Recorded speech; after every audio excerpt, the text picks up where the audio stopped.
Everybody's going to tell you to run Disney. You can watch hundreds of vlogs and everyone's going to tell you to do it. But I have to be honest, I don't know if Run Disney is for everyone. So allow me to de influence you and maybe give you 7 things you should consider before you sign up for a Run Disney race that no one really warns you about.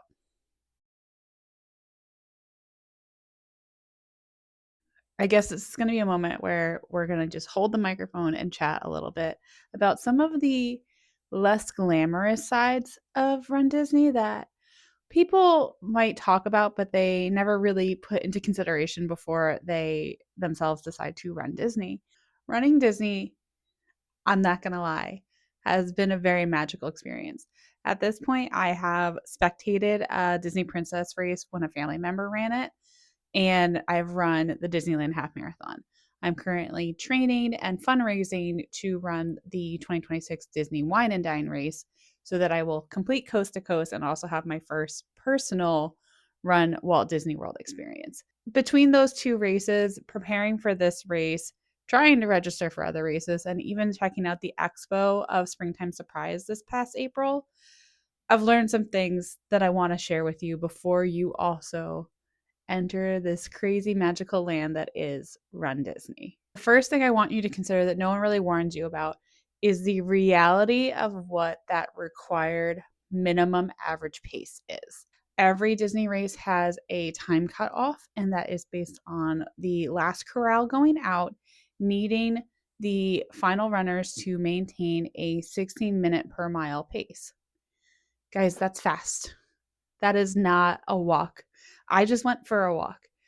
Pushing it, maybe not pushing it, but I just went for a walk. I walked a 20-minute mile. A lot of people just think that they are going to be able to be in a further up corral, put in some cushion time, and then they can push their average pace to that 17, 18-minute mile because you end up with about a 30-minute buffer depending on where you start in those back corrals. That's great when it happens, but it's very important not to rely on that and not to expect it. You need to be comfortable with that average pace. And I would recommend during your training getting closer to a 14 or 15-minute average pace so that you can have buffer time because you never know. You might need to stop, but you definitely know you're probably going to want to stop. And if you are signing up for a Run Disney race because you think that you might be able to do the 16-minute mile average, you're taking away a lot of the fun of your race. So I feel like no one warns you about that average mile pace and what that feels like if you are a back of the pack runner because you can't stop for characters. You can't grab a drink when you're running around the World Showcase. You have to just keep moving. And I feel like that takes away from the experience. So something to think about is that average minimum pace. And if it's something that you can maintain, can you maintain above it? And would you enjoy the race if that was something you were constantly thinking about? Number two, this is just my reminder so early into this conversation that half marathons are hard to run. Marathons are very hard to run. This is not the easiest thing to just decide to do on a whim. It is going to take a lot of time. It's probably going to take money to train for a half marathon. Standing in the corral of the Disneyland half marathon, I heard a lot of people say that they had not run past 6 miles. Running an extra 7 miles is a lot of extra miles. So I don't think you can go into half marathons and marathons all willy nilly and think that maybe you can just pull it off because that is how you hurt yourself either in the training process or on race weekend. I wouldn't say this is necessarily the same case if you're looking at those 10Ks. I think a 10K distance is a really great distance, but I will still point out that 6 miles is really far. So thinking that showing up on race day, having maybe not even done any training for a 10K, does set you up for a little bit of time in the pain cave. You have to respect the distance. You have to take the training seriously. You have to take care of your body. Like I said before, you have to be prepared for things that might cost money. Getting hurt, needing physical therapy, needing to see chiropractors, investing in the right running shoes, getting inserts, all these things cost money. And Do I want to say they're necessary for running a half marathon? I wish I could say they're not necessary, but I do think if you're running a half marathon, you do need really good shoes and you need to have a good arsenal of like, how are you going to take care of your body because you're pushing your body to something new or something hard. I see a chiropractor once a month. I have a physical therapist on speed dial, and I invest about $200 every 6 months on running shoes and inserts. So it's not the cheapest hobby when you get into that range of needing to do things. So respect the distance and know that half marathons, and especially marathons, are hard. Number three. Now, this is one of the things that I don't think people talk about or consider. And I really think you need to. And maybe it's just because people who don't do well in crowds already know this, but so many people. You will be around so many people, so much of this experience. The expo at Worldwide of Sports is one of the most peoply experiences you will ever have. There are just so many people doing so many things, and everyone's in their own space, everyone's in their own world. You try to be respectful of other people, but like we're all trying to do the same thing, but we're also all getting a little overwhelmed by how many people are around and how much we need to do and where do I need to go, and I have to go to that building for this thing and that building for that thing. And the whole time you're going to be elbow to elbow with people. And then the same thing on race day. You're going to get packed into a corral of a lot of people in a lot of places. There is no such thing as personal space during a Run Disney race. It doesn't really thin out. You are going to be around a lot of people a lot of the time. And I think that's something we do not talk about going into Run Disney is you really have to understand that you are going to be around thousands and thousands of people, and every step of the process is going to be slightly overwhelming. Getting your race bib is going to be overwhelming. Getting your race shirt in the expo center is going to be overwhelming. Getting to the race, standing in your corral, running the race. People everywhere, it can get very overwhelming. And I feel like no one talks about that because that's not a fun thing to talk about. But the last thing you'd want to do is put yourself in a situation that puts up your anxiety and stresses you the heck out.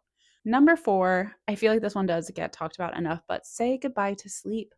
When I ran Disneyland, it was perfect because I'm on East Coast time and I went to the West Coast. And so I got to kind of stay on East Coast time. So I didn't feel like I was waking up at 2 o'clock in the morning, 3 o'clock in the morning. But come October, that 2:30, 3 a.m. wake up call is going to hurt because there's just nothing you can really do about trying to get enough sleep when you need to wake up at 3 a.m. and be somewhere at 4 a.m. You have to get to the race way earlier than you think you need to. And so even if you can put yourself to bed at like 9 o'clock the night before, you're still talking about like 4 or 5 hours before running a long distance race. That's going to hurt. This isn't early morning. This is middle of the night wake ups to then go push your body and then hopefully be able to do things afterwards, like go to the parks or go grab breakfast or lunch at Disney Springs. Like you still want to do things after the race is over, but there's so much day left after your race that you're probably going to need a nap at least, especially if you want to go to that post-race party for wine and dine. I do like my shirt. Run Main Street USA. Number five. You probably know this one, but do you know the full extent of it? This is a very expensive hobby. Very expensive hobby. Not only are the race registrations a very high ticket item, there's so much more that goes into the logistics of a Run Disney race. You don't have to stay on property, but most people running these races are not local. So then we are factoring in our flights, factoring in hotels. Hotels are more expensive because it's a more popular time to go to the parks. Do you need a rental car? Do you need groceries? Everything is a little bit more money when you enter the Disney bubble, which is something you can budget for, but it's not normal to have to spend this much money on a long distance race. There are ways to keep the cost down, but at the end of the day, I'm a very frugal person, and this is not one that I've figured out how to like drop that cost the way I like to usually drop costs for things. So happy to get some tips and tricks if you want to know how to get to Disney a little bit cheaper, but it's not something you can do inexpensively. These races are expensive, and you want to be responsible with that information. You don't want to just go into debt to run a half marathon. Number six, I feel like this is just something that once you do the races or get involved, you know it, but also it's important to say you do not get into the parks for free with your race registration. I think people think you do, but you do not. You do not get a ticket. You do not get access into the parks with your race registrations. The one difference is right now, the Walt Disney World Wine and Dine Half Marathon does include a post race party ticket, which is very rare. It's the only one that I know that does this right now. Anyone who runs the half marathon will get a post race party in Epcot. So you get into the park at like 5 o'clock, and then there's an after hours element to it for the people with the ticket. But might I remind you, you woke up at 2:30. Are you really going to stay in the park until midnight? We'll see. But it's important to point out you do not get into the parks. So you are going to also, like we're just talking about, need to budget for park tickets because nothing's included. And while most of these races do run through multiple Disney parks, most of them will run through, all of them will run through Epcot. And the long distance races will either go into Magic Kingdom or Hollywood Studios. If you run the marathon, you go to all four. Nothing is open in the parks while you run through them. It's not like they turn rides on so that you can take a break. The only opportunity runners have to potentially ride a ride is if you are running the Walt Disney World Marathon. Timing wise, you should, might be in Animal Kingdom after Animal Kingdom has opened. And if Animal Kingdom is open, I'm not sure if this is, Disney doesn't stop it. A lot of people who run the marathon will get into Animal Kingdom and be able to ride Expedition Everest because it is open, because the park is open. So there is no automatic assumption that you get that free ride on teacups or get to jump on Tower of Terror. The rides are not open during Run Disney races. So if you want to experience a ride at Disney, you will need to get a park ticket. Number 7, Run Disney is inexplicable. That is the word that I came up with because it is so hard to explain Run Disney and why people do it and why you should do it. The vlogs, the blogs, the Instagram posts, they're not fake news. There's just something incredible about Run Disney races. And that's why I immediately signed up for another one. So we've gone positive for number 7. Number 7 is just that no words can explain the experience you will have at a Run Disney race.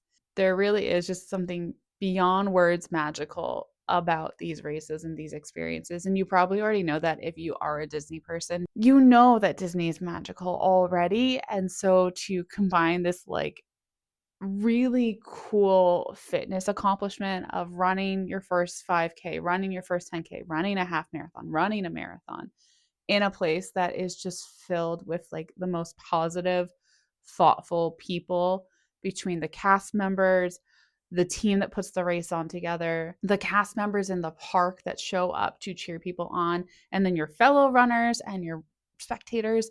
Everybody there is just so positive, and it just feels like it feels like you could run a marathon because the world is rooting you on in that time. But that is where this love of Run Disney comes from, because you step into an atmosphere where life feels like nothing bad is happening, and that doesn't exist anywhere else.